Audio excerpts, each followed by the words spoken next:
Hello, everyone. This is the Project Review Committee. Due to the COVID pandemic, project review committees are being held virtually and there's no in-person attendance permitted. PRC meetings are open to be viewed by the public, which is why we're broadcasting this on the city's YouTube channel. However, public participation is not allowed in PRC meetings. The Project Review Committee is an advisory committee that reviews major site plans and issues recommendations to the manager of zoning. PRC is made up of city staff, including the following people: manager of zoning, director of development services, manager of planning, the city permit office manager, city engineer, manager of code enforcement, and 3 urban design specialists. So the meetings are pretty informal. We start with a short description of the project from the applicant, and then we go into a Q&A with the committee, and then we move into deliberations. So I think we can start with introductions. I'm going to call everybody's first name so that we're not all speaking over each other. So going down the line, we can start with Roger. Roger Brown, architect. Sabrina. Sabrina Boykin, junior architect with the city's architectural services. Anne. De Silva Talla, Assistant Commissioner of Neighborhood and Business Development with the city. Doreen. I think I saw Doreen here. Sorry about that. Hi, Doreen Kirkmeyer, Manager of Planning with the out of the City Mayor's Office. Dana. Hi, Dana Miller, Deputy Commissioner, Neighborhood Business Development. Matt. Matt Vanderwall, proxy or speaker for the Director of Code Enforcement. And we will also have Jim Yerington. Yerington will be joining us.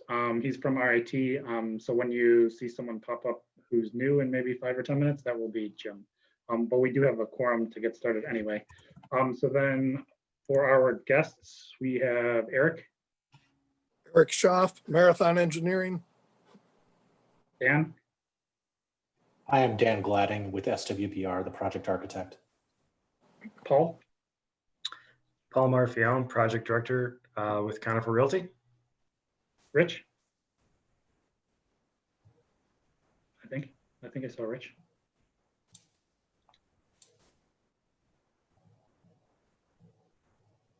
Sorry, I was muted. Rich Linder with SWPR. And Joe. Hi, Joe Gibbons, principal at SWPR. Great. So I have your drawings. I have the rendering up on the screen, but I can pull anything up if you want to get started and kind of give us a short overview, and then we'll go through Q&A and kind of move around through whatever drawings everyone wants to look at. Sure. I assume, Tom, what you're showing is what the committee has. Yep. So familiar with the site, this is a 4-story, 48-unit project, a mix of supportive and affordable housing on the intersection of Union Street and University Avenue on the east part of the former Inner Loop here in downtown. Conifer is working with the Arc of Monroe to develop this project. We have funding from the state OPWDD, the Office for Persons with Developmental Disabilities, if I'm getting that acronym correct. And we are applying for funding through the New York State Homes and Community Renewal. Those applications are going in imminently. So the goal and intent of this project is to get this funding through their review cycle this fall, have the project close on construction sometime next winter, and be starting construction late winter, early spring. Paul, just shake your head at me if I'm getting any of that wrong, but that's the big idea as I understand it. So we're trying to obviously sit this project from an urban design standpoint up against the street edges, try to continue the great work that's been going on the Inner Loop for the last few years. Again, 4 stories. We purposely position the primary entrance towards the corner, as you see in this rendering. There's some primary community gathering space on the first floor. That's actually an exterior area covered by the rest of the building. And then right adjacent to that, to the right, is the main entrance to the building. Purposely designed the Union Street and the University Avenue Street facades to be similar to each other so that we understand this is a project, but they are not identical. We want them to have some unique differences to just reflect a little bit of a change as you turn the corner. So in each case, we have a hard, durable surface at the base of the project, a brick facade with a larger format masonry at the very bottom as kind of a pediment for it to sit on. We have some larger windows where we have community common spaces, support spaces, office spaces, things of that nature. Smaller windows where we have apartments where they need privacy. That brick extends up to the second floor. Above that, we have apartments stacking all the way up. The exterior materials are a combination of plank siding, vinyl plank siding, and smooth finished water managed ephes as the smooth areas. Obviously, you have some cornice detailing and things like that along the top. We have an idea of some super graphic signage in that middle area near the entrance. The exact form of that signage is not final. As we're settling on a name for the project right now, we're just representing an idea for identity, building identity there. I can go through elevations or I can go through floor plans if that would be helpful. But I know here we're mostly concerned about how the project interacts with the community. So I thought focusing on the exterior was the proper thing here. If you go to a site plan, perfectly. Thank you, Tom, for that. Zooming in perfect on this view. We talked before about how the building sits up against the street on Union Street and University Avenue. We are set back slightly from Union Street by 4 feet in order to get a little bit of a buffer from an 8-inch gas line that sits 1 foot off of the property line. RG&E wanted a 10-foot buffer, and we told them that's not happening in downtown Rochester, and they kind of settled on a 5-foot buffer. So we got 4 foot on our side of the line, 1 foot on the other side of the line. On the University Avenue side, we are set back 1 foot, and that is primarily to give us a little bit of construction room while essentially being up at the property line. We just have a little bit of room to build the building and not completely take out the street and the sidewalk any more than we need to while doing construction. At the end of our building on the east end, we have the drive aisle into the project and a small parking lot in the back. We have room for 19 cars in the back. This is as a mixed population, supportive and affordable. The supportive population funded through OPWDD will, based on past experience that Connor from the ARC have, be largely without cars, and the affordable population has a much lighter car use as well. So they've done some analysis to understand that this is the number of cars they need. We've provided a small area on the upper right corner of the lot that is not for parking, but is where we can push snow out of the parking lot into, there's a small flag just off the top of the screen here where we have room for snow storage. And then we have a little bit of room for electrical generator, electrical transformer, and a little bit of a maintenance shed for the yard. So again, very tight site, not a lot going on, but we have entrance at the street and entrance from the parking area. And otherwise the building is sited as you see it there. Tom, would it be valuable to go through floor plans or let it go to Q&A at this point? I think we can go to Q&A and then we'll go to floor plans based on questions. And Paul, if I missed anything key in my description, please chime in. You did a fine job, Dan. Another thing quickly before we go to Q&A so that the committee knows kind of what we're focusing on. I sent some of these through email earlier, but we have a couple major deviations from CCD design code, which is common for any project being built in CCD. But those are the reasons why this project gets bumped to this committee. So we want to make sure that we talk about those. One is the height. There's actually a requirement in this district to build 5 stories minimum, which is different than most districts in the city. So I believe 4 stories are being proposed. So we should talk about, make sure everybody's okay with 4 stories. And then also front and side yard setbacks, which Dan started to get into. And then one requirement that's a little different than most other districts is the area at the top of the northern portion of the facade that is above the neighboring property. The code in CCD Main Street envisions that upper portion to have kind of an equal amount of detail because it can be seen over that building. That's not typical for many of the districts in our city, but that's one thing to talk about. So setbacks, height, and then that little portion that'll be above the apartment building to the north. So go ahead with questions. Facing portion? You're talking about the portion that faces north? Yeah, so the requirement is facades. It's related to facade detail that is higher than the abutting buildings. Facades that are higher than abutting buildings shall be equal to street facades. Okay. So it would basically be like the top story should have an equal amount of detail as the other facades. So you're for you guys, you're proposing kind of, it's the side of the building, so it's a little more plain. So we would have to waive that. So I want the committee to comment on that. Okay, great, thank you. Do we have any additional renderings besides the one we saw during the Yep. presentation? We have elevation drawings in here.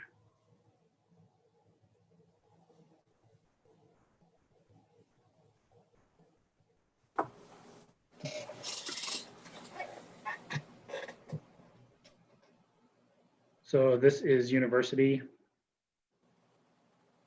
Did you want a specific side of the building? I just wanted to know where was that deviation? Oh, sure. With Yeah, respect Tom, to it's on the screen now, it's where his hand is now, that this is obviously an elevation that's hard against the property line. So our first thought is to deal with building code, life safety issues. That's a solid facade. And also it is a side, not a front facade. So we are simplifying things as well. But as where Tom is noting, where it's above the adjacent building, I guess is where that requirement kicks in. Mhm. And the adjacent building is 2.5 stories. I don't know the exact height, but you can envision it takes up most of this kind of area here.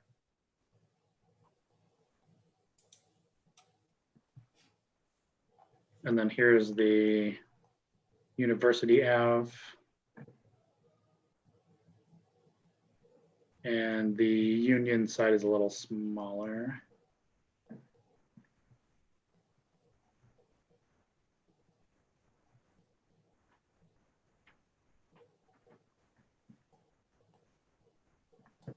So questions from the committee, comments?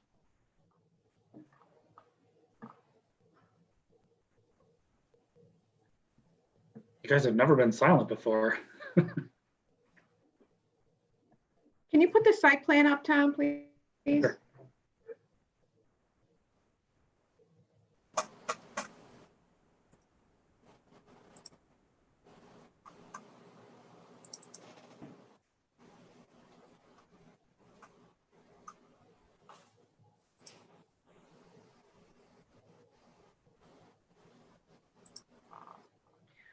I have one question. So the only concern I have, I think the whole thing looks pretty good, looks very good. And thank you for the investment in the city. The windows just seem underwhelming for me along the street front, because this does have, this is kind of an active area, I think, for walking and biking, and it just feels a little like it could be enlivened a little bit more with more transparency, or is that out of the question? Thanks, Doreen. That's an excellent question. Obviously, the challenge we're facing is to meet that visibility, that transparency, the livening up that you're describing, balanced against the privacy required Right. for residential occupancies. So from a development cost standpoint, and as specifically regulated by HCR, we're incredibly limited on how much of our building can be anything other than apartments. And so, and the more we talk about, hey, community amenity and resident amenity, the more HCR says we don't care. How much does it cost and why isn't it apartments? So what we have some flexibility to do is create openings in the brick that are potentially obscured. What we have less ability to do, again, for the privacy of residents, is open them up to full length, full width storefront, if you will. Now, what I know we can do is on the elevation that's up currently, there's the double door shown there. That's really kind of a loading door into the building for maintenance access. That's not the front door, but we're trying to at least dress it up a little bit. To its right, there is an opening that actually goes into an office. We can enlarge on that one very easy. Our first pass at it was to try to make it match the rest of the facade, but that's easy to enlarge. And then on the University Street, if we look at that elevation, which I think is the page before this, we do have, there we go. We have tried, as you march along from the corner, we have the outdoor gathering area. We have the building entrance, which is only deep here because it's back under the canopy, it's under the shadow. We have the building office to the right of that. And then the next two windows are the community room before we get to the first apartment. If we zoom out a tiny bit, I think that's about half the facade that we have dealt with that. So again, farther to the right, the best we can do is potentially wider openings in the brick, but they would likely still need to be spandrel in order to account for the privacy of the residents. And I truly understand where your comment's coming from. It's just a challenge of the nature of this. And honestly, as we move east on University Avenue, the next buildings down are all apartments and residential until we get to the schools and NOTA and that sort of thing. Or the museum and the schools and all that good stuff. And I think, you could have chose, if you made this more of a community room, there would have been a ton of class, but instead you're choosing to make, an outdoor kind of area instead. Right. So we sort of got 2 for 1 there by having the outdoor area on the corner and then the community room further east. It actually got us more opening and more interaction, and more visibility than we might have otherwise been able to do. So what about this? Would the committee rather see spandrel or not? Is that an advantage to add, or is it better to leave what's there with the transparent glass?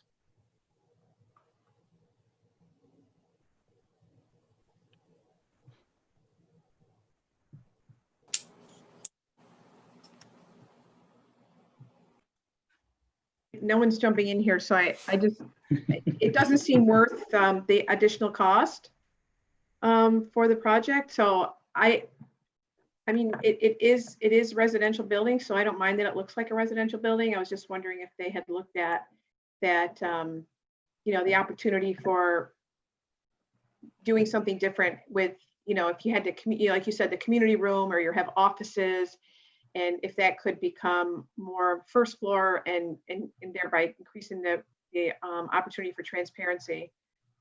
Yeah, and if it isn't, then it isn't. It's residential, so. We could, if it helps you, we could look at the first floor plan. We don't have to, but it would show that trying to fit the parking on this site, even the little bit that we have, pinched in on our first floor quite a bit. So we ended up tucking spaces that are easier to change their shape, like the mechanical room, like laundry rooms, like bike storage, back into that area. And then areas like where you see the laundry there, we ended up stacking places like a fitness room because we had that space to deal with on every single floor. But we were looking for areas like where that mechanical room and bike storage is to put apartments so that we could put more, not mechanical, but more front-facing type spaces on the street. But it really was kind of a challenging Tetris puzzle to get the outside and the inside to fit. And then again, where the laundry is, that space exists on every floor. We needed to fill it with something. So some of those amenity spaces that could go on the street potentially ended up there. And then the only space we had left for apartments was what you're seeing. So Paul can attest, we went through 3 or 4 different iterations of where spaces were on the first floor, trying to maximize windows, trying to maximize community use spaces for the residents here. And we kind of landed in this, not perfect, but we felt pretty good about it. Best we felt we could do as far as maximizing windows on the street and yet still being a residential building. Thank you for that explanation. So setbacks, is everyone satisfied with the justification of, the union side is based on the RG&E? I believe it's an RG&E. Is it an Yes. easement? It's not an easement, it's just them throwing down their law that says, get away from us. Mhm. As with RG&E, it's just they said so. So that's, and then 1 foot off the southern property line, which I know DES is usually concerned. If you would have said 0, I feel like maybe they would have been concerned and would have more questions about how to make sure you're not going to have footers going into the right of way. So 1 foot setback might be, a little safer.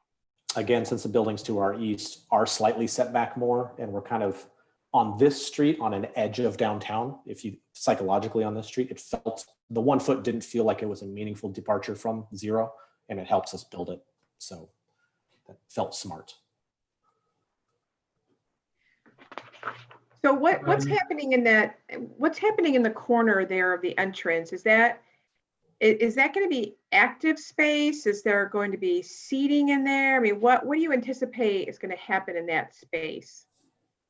Yeah, so this is, And lack just of a to better add, description. Go ahead. I just want to add to that question too. That's a great question.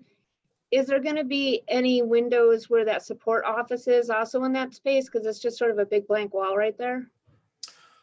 Yeah, the second part of that is a very good question, actually. To get to the first part, that is effectively what we have for a courtyard for these residents. It is their outdoor gathering space. It's predominantly under the cover of the building. It does poke out from the south face of the building, and we're showing a canopy piece that we're planning on being more trellis-like in front of that gathering area, so you can get some sun, allowing it to be a little more 3-season, if you will. In the peak of summer, you can be tucked inside in the shade, but in the swing seasons, you can get out in the sun. It's more tables and chairs, gathering area.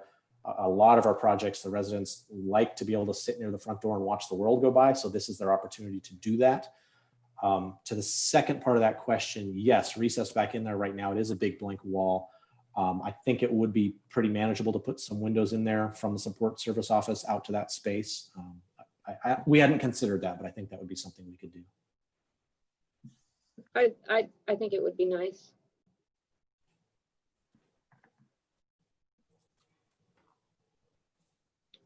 Going back to the street plan, can you just tell me on the university side what the dimension is from the face of curb to the edge of your building? Face of curb to edge of building, that's a good one. Yeah, we need to get to the site plan, the civil site plans to understand the sidewalk width for that. We are on ground level, a foot off the property line. We do have some of those bays that overhang. I'm just looking at it from a plowing perspective to see how much room the sidewalk plows actually have. Well, let's see here. I'm not sure, and Eric, if you know, I'm not sure that we have a width on our sidewalks here, but what I can quickly do is extrapolate. I know without moving the image, I know on the left I have 4 feet from our building to the property line. So it looks like that sidewalk on the Union Street is on the order of 6 or 7 feet wide. So that puts us on Union Street, something more than 10 feet away. On University, based on that 6 or 7 feet, it looks like we have closer to 10-foot curb to property line. Again, I'm extrapolating and guessing here a little bit, and then another foot to our building. So we're going to be in that 10 to 12 foot range. And it looks like if we pan right, the curb line is moving away from the building as we go east. So it's going to get wider as we go farther east, if I'm understanding that correctly. Yeah, those estimates I would concur with. We don't have it dimensioned, and I don't have a full-size set of plans to scale from. So Right. I think it's a reasonable estimate. An approximation is fine. Yeah, if you Okay. were approximating 4 feet, I'd be like, oh, we have a problem. Right, right. No, I mean, the best you can do to the immediate right of the outdoor area, there's a dimension shown of 2 feet. So if you eyeball it, you can take that and extend that down to the curb line that's shown. It might be the layout plan that has that dimension. I think we're on the grading. I'm plan. sorry, yes, that's what I was looking at. See, our C 1.0 plan. Sheet 3, probably. I'm guessing.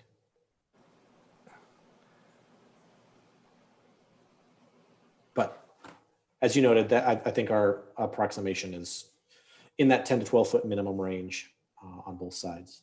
Yeah, that's it there. If you scroll down just a little bit, you'll see a,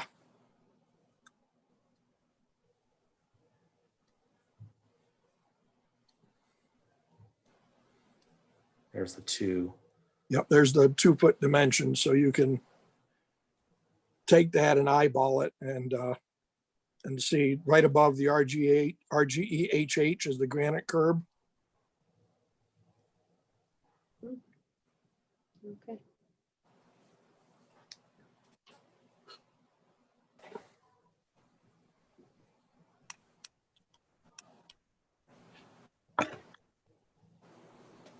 The building dimension back from that corner to the wall the entry is in is 12 feet. So that gives you another good way to eyeball it. Sure, sure. The recess for the front door, yeah.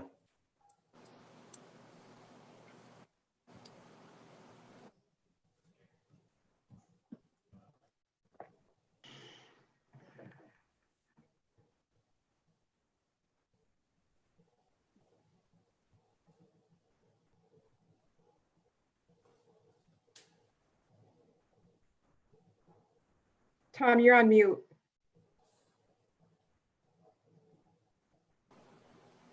Oh, you think I would understand how to work this by now? I have barking dogs in my house though, so I have to go on mute. Gets us all. Any other concerns about the height? It's 4 stories, 5 is required. That's kind of, it's not a typical requirement in the city to have a 5-story minimum. I don't have a question about the height, but I do have a question about the parking again. So we've got 48 units in 19 spaces. So I think what was described at the beginning was because of the population of combination of supportive and affordable units, we probably wouldn't need as many vehicles. What's the income level that we're looking at here? Is it 80 and below, 60 and below? What do we have a sense right now? Sure. So the majority of the units are 50 and below. I think there's 12 units that are at 6, can go up to 60.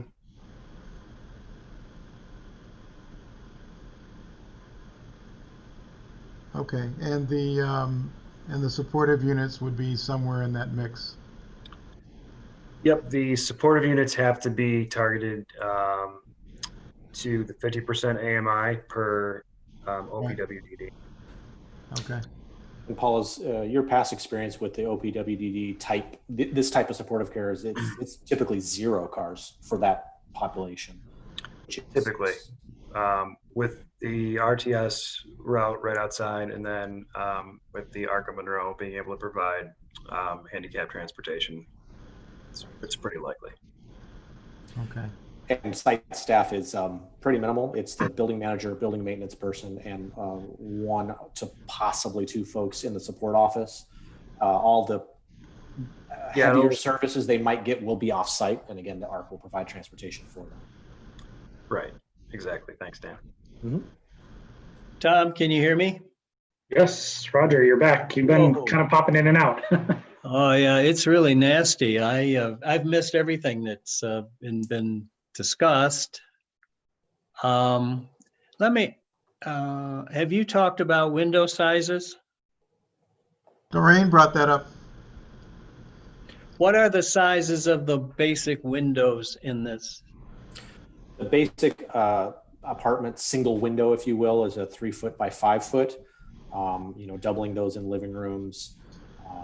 What's your ceiling height?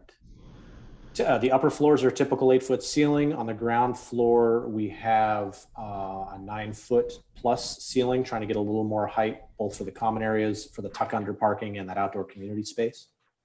Okay, so you say 8 feet? Typical upper stories are 8 feet, yes. Windows look smaller than 5. Anyway, We actually had to go through and increase them in size to make sure we would meet our light and vent requirements. So, Sure. yeah, they're just over 3x5 after that Really? increase. Yeah, okay. Well, when I was looking in the elevations and so forth, I was thinking that maybe if they were increased by 6 inches or so, they might add a lot more strength to the facades. My comments and reaction to this building, I actually have to compliment you for not doing a gray building, which is what comes before our group often. And at least there's some lightness and some color to it, but I think that you've gone overboard on the complexity of the facades. I don't know, that's probably not our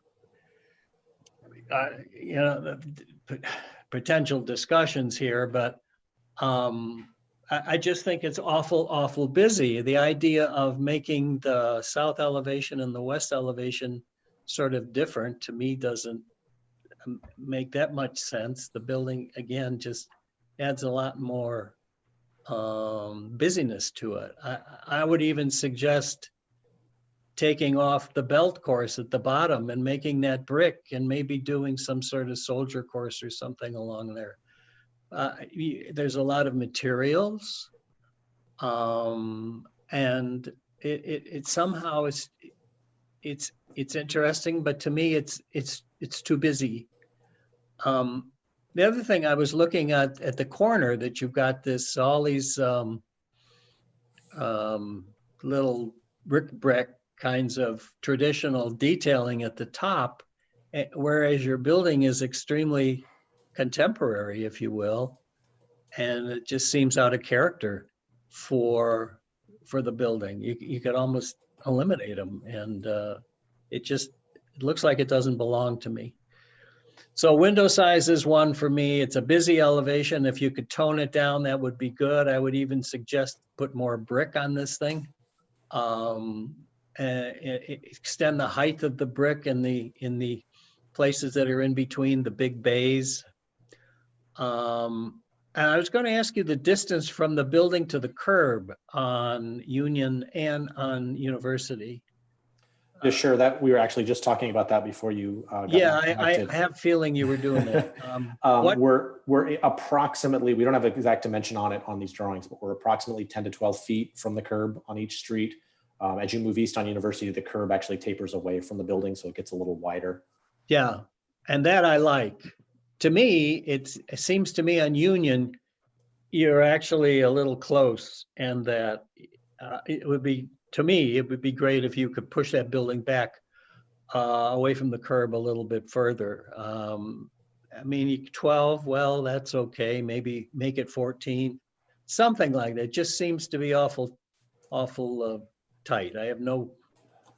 So anyway, that's those are some of the things that again, I don't know how much you've discussed all of that, but those are some of my reactions to this. I really wish those windows could be made bigger. Windows are so important in a structure like this, and the more generous treatment you can give to that, I think the better off your building's going to be. And just for context, I mean, right now the window sills are at about 2.5 feet. Yeah, that's high. And they go. I went around my house, but I'm living in here now. We have 5-foot windows, 5.5-foot windows, and about 1.5 feet off the ground. I'll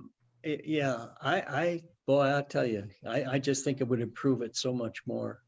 What are the big, in the rooms, what are the big, they look like storage in the living room. They look like storage rooms. That's furnace closet. That's the HVAC system for the apartments. Is there, is there any outdoor grillage that's going to occur on that? Are these like magic packs?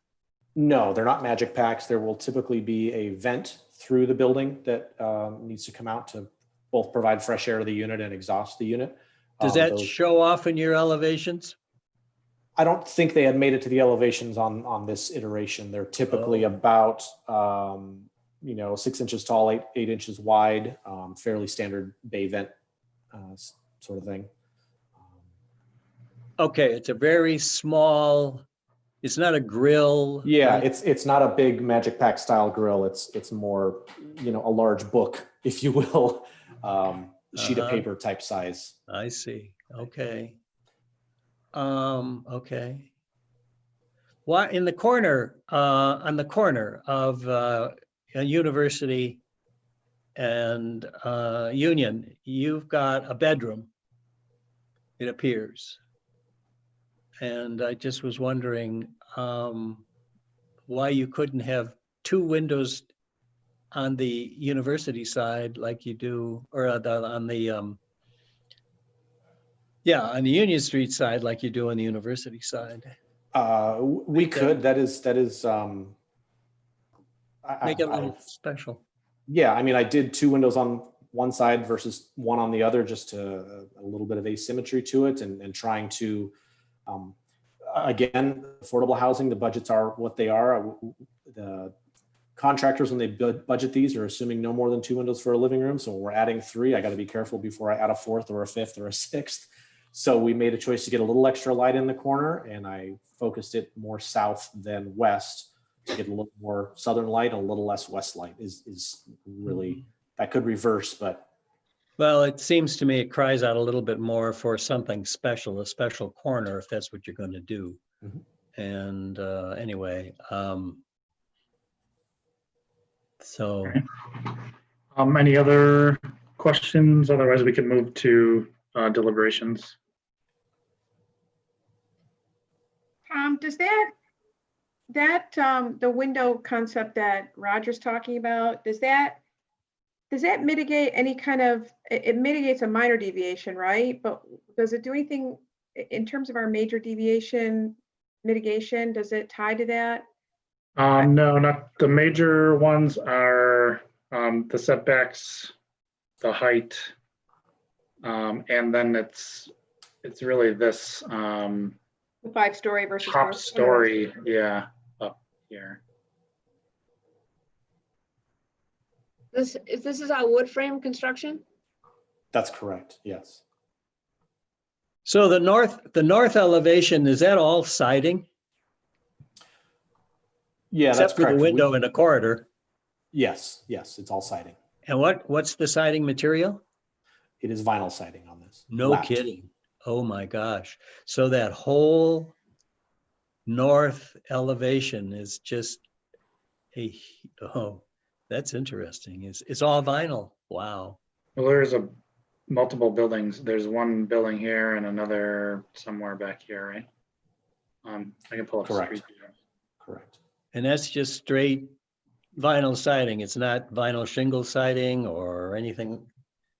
No, it's a simple, clean lap siding. Again, that's slightly more Yeah. contemporary nature of the Oh, building is okay. simple, smooth lines, clean lines. All I was right. actually going to comment on that part as well. So when I was just kind of driving down Google Street View, I don't think there's any concern with the fact that it's not a 5-story building, because none of the other buildings are tall buildings. It's actually going to be taller than everything else around it, it looks like. But that being said, I think that does highlight the one section that you referenced, Tom, regarding what you're seeing above the neighboring building. Oops. Kind of in the view that you have up right now, I Yeah, here guess. we go. Yeah. So you're gonna get maybe one story. This is a pretty tall 2.5 stories. So you'll get a little bit above, right? Yeah, and it's set back a little bit, so you'll see the front portion of it. Yeah. So, and with the understanding there that you can't really do windows, I don't know if this is kind of piggybacking off of what Roger was saying about other options architecturally. Well, we could, if nothing else, it would be possible to take the differentiation of materials facing Union Street and wrap those around the corner, at least to the corridor, so that you're at least sort of completing the corner with that palette. That would be feasible. It would be challenging to put any windows in there because we're very tight to the property line. Those would be very expensive, non-operable windows. And then you'd have the neighbors kind of looking at each other and waving, and that would be an interesting privacy concern at that point. But at very least, bringing the palette of materials around the corner is a feasible thing to do. So the siding in other parts of the building are vinyl also? Correct. Okay, and I'm assuming you're going to tell me that you considered, cement. Yeah, honestly, we did. Right now, this was even a conversation as of a month or so ago. The state budgets are obviously, even more than they ever are, hurting right now. And HCR's funding has had the legs chopped out from under it. So there's the talk we're hearing, again, Paul, correct me if I'm getting this wrong, is, anticipate maybe a dozen projects statewide being funded. And so we want to go in with the most competitive application we can. We know we are very competitive with the OPWDD funding, but we also need to be very competitive with our cost per unit. And so with the success of recent projects that Conifer has done with vinyl siding, and knowing that it's not the budget basement commodity siding that was so prevalent for many decades, but we're actually upgrading and getting a better quality product than that we feel comfortable that we can do a good quality project, good quality design that will last and be durable. That's partly why we have the base course for the most durability being not vinyl siding. Mm-hmm. But we feel confident that we can do a good looking project, and that's what we've represented in our renderings to So show Dan, that. you just referenced another property of Conifer's that is using this material. What's the address of that? Paul, do you have the street address? It's 185 Scio.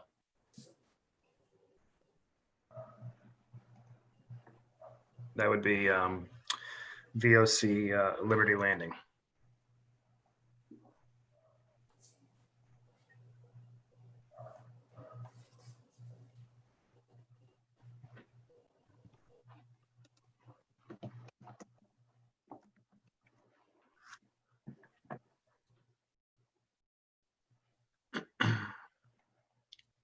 I don't think the street view is updated yet. So I'm Oh. not sure. Yeah. It looks way better than what's on the street view, I promise. Well, it's missing some stories. If you go down the street, you'll be able to see the building pops up suddenly as you get down the street. But Oh, it's getting taller too. yeah, They went with a wood look for that design. Yes. All natural. No chip. siding at all. yeah. All right. Yeah, you're not going to see much better than that, I don't think. No. All right. Anything else? Q&A. Otherwise, I think we can move to deliberations and get a motion and a vote. Do we have any other projects anywhere else in the area that has that material?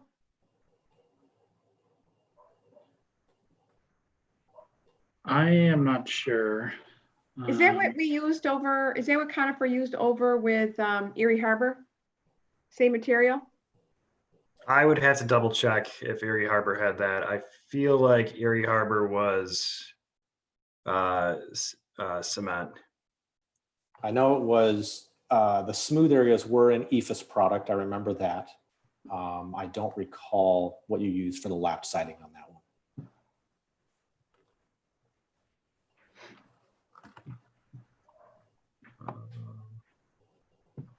I'll look right now. So while we're talking about materials, just one question. Any idea why I just, we got a note from City Council a week or so ago asking about this project. Apparently there's a guy named Jason Streb. I don't know if you guys know Jason, but he had some very not so kind things to say about this building and the materials. Is that? Sure. So we're really sensitive to that. The problem here is, as Dan kind of alluded to, is the situation we're in right now with the economy and such. So right now, so for example, for our tax credits for VOC Liberty Landing, we were able to get over 90 cents per dollar tax credit, which is really good for the city. Right. Right now, I'm lucky if I can get 89 cents because of what's going on, and that's really a main force in what's driving, you know, the cost of the project up. So we are absolutely sensitive to. I did see some comments on a Twitter. I think Dan, you sent to me. So we're absolutely sensitive to that, and I would love nothing more than you know, to put hardy plank on this building if that's what you folks wanted. But the numbers just don't add up for it right now. And Paul, if you're able to do that math, a penny doesn't sound like much, but a penny per dollar of tax credit times how many millions of dollars of tax credits? Yes, this is just very, very generic. I mean, that's where most of our money comes from, is the equity generated from the tax credits. So if it was $5 million of tax credits, that's $50,000, $500,000. I can't do the change now, but I mean it's a significant real number reduction. It's a lot of money. It's a lot of money. Yeah.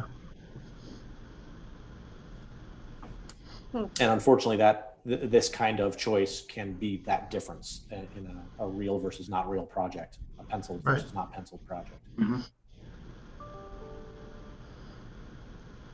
So you guys don't want to do anything with the opposite corner, do you? I mean, that's kind of a mess. Maybe. Let's talk to Miss B about that. It's the same owner. I mean, you think Yeah. she'd give you a package deal or something? Yeah, you know, we did actually think about parking over there, but HCR wasn't too thrilled about the idea. Phase two, always phase two, always phase two. All right. All right. All right, so I think we've got a We don't really like parking on a corner like that either, so. No. Yeah, it's you know, better behind the building. Yeah, I There's kinda a lot of figured. parking on the other side of the street behind the building. So, Yeah. Dwayne, you'd let them put a bridge across, wouldn't you? Oh, I would love that. Planners love skyways, yes. Skyways. Did we just talk about the construction budget, or should we bring that? Being It sounded like they were offering. It sounded like they were offering a loan. No, just for the record, I was being facetious. I don't like skyways. Neither do I as a city engineer. I don't like them either. Yeah, it's we try and stay away from those. Yeah, it's 100% not usable space. So yeah. Yes. Set not usable space. All right, I think this has been a good Okay, thank you. discussion. Thank you. So we can move to deliberations. Anybody want to make a motion and discussion? I make a motion to approve. I need something to make me feel better about the materials. Is there anywhere where we've seen this material applied? Because I'm feeling nervous about it now. And I hate that I don't have I like to balance out cost as well, but the fact that you're saying that, oh, it's because we're in such dire straits and we really don't have any money, it makes me feel even more nervous. You know, that we're rushing into something with a shoestring budget. And we're going to end up, you know, I don't know. I'm nervous about it. So It is all I permitted understand that. material. Remember that. What's that? I was saying it's a permitted material, so keep that in mind. Okay. And I think as a designer, and I know Jason Streb, and I recognize the position from which those sorts of comments come from. As designers, we spent many decades with the cheapest, lowest, dirtiest, easiest to produce vinyl siding going up on cheap cracker box housing all over the country for decades, 70s, 80s, into the 90s. We saw that. There was a pushback against that as a material because it didn't last. I mean, something as long-term as chalking colors or cracking and getting brittle over time, something as simple as the high efficiency windows and melting it. We've all seen these stories. The industry has responded and they make better products now. I would still choose first to not use a petroleum-based product because I want to do less of that. I want to use less of that. That being said, fiber cement has its own environmental issues in its fabrication. So I don't know that I'm doing much better by doing that. But the main reason I'm bringing all this up is that the industry of vinyl has differentiated. So you can still find that really, really, really cheap stuff, but we can buy the real good vinyl, the really good high quality vinyl, and still be half the price of fiber cement, which is half the price of our next choice. And it's, again, dollars per square foot. It's $2, $3, $4, $5 a square foot less, while still being a very good, long lasting, high quality, well warranted vinyl material that you actually could put on your house and it would last forever, all things considered, air quotes, forever. So this is not that we have scraped down to what can we get off the shelf at Home Depot. It's that we made that one step from this material to that material. Rather than the lowest cost fiber cement, we're at kind of the highest cost vinyl, and that's still a big chunk. And I'm, Paul will tell you that we had a lot of conversations about it and I pushed, but we know that this is still a material that will work. And as the owners of a building, they don't want something they're replacing in 10 years. They want something that's going to last a long time. And so even having to take that cost cutting measure, they want the higher quality version of that product. So I understand the concern. Google, I wish Google Street View was up to date, but the VOC project has turned out quite nice. And it is similar palettes, same types of materials, different colors, obviously different shapes and colors, but. Thank you. I'll second the motion to approve. I have no issue with the material, but I would like to see maybe some more explanation done on that side elevation architecturally. What about window size again? Wait, can we finish that thought? You're I'm sorry. talking about the wrapping around. Dan said they might be able to wrap around a little bit of the detail. I like that idea. Yes, anything that you can do, sure. That would help a lot.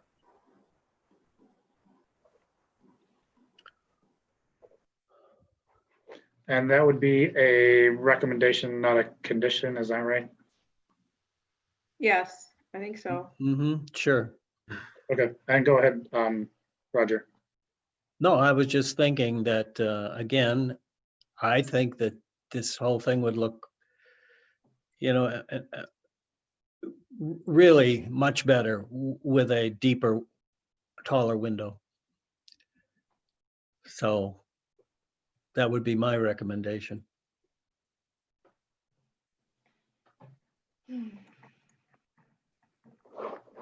And we can include that as a recommendation and they can, look into it and, see if it's possible, rather than a condition again. Mm-hmm. Oh, I know.